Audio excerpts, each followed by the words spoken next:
In today's video, I'm going to teach you how to customize Wix templates without breaking layout.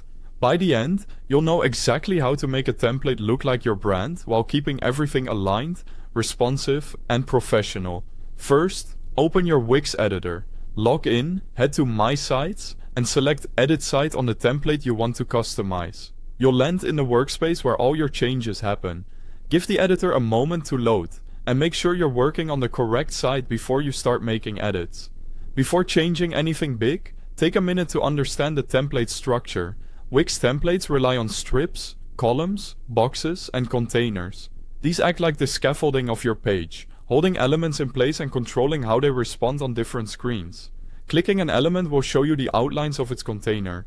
Pay attention to those boundaries, because they keep spacing and alignment consistent. Begin with small design changes. Replace placeholder text with your copy, swap in your own images, and adjust basic colors. This lets you see how your brand assets fit into the existing layout without disrupting the framework.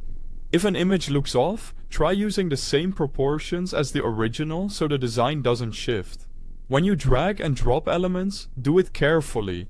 Keep items inside their existing container, and watch for Wix's smart guides to help with alignment. If an element snaps outside a strip or column, your spacing can break.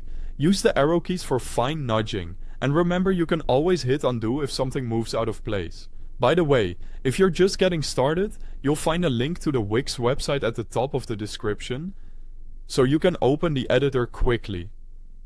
Avoid removing key layout elements. Don't delete strips, grids, or containers that the template depends on.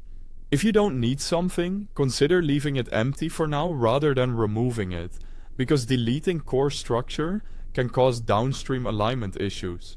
If you accidentally remove a section, use undo right away. Preview your changes regularly. Switch to preview mode to see how everything looks. Then check the mobile view.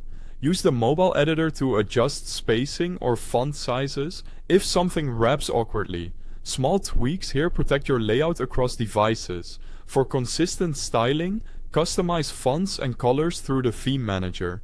Updating site-wide styles keeps everything uniform and prevents random elements from shifting.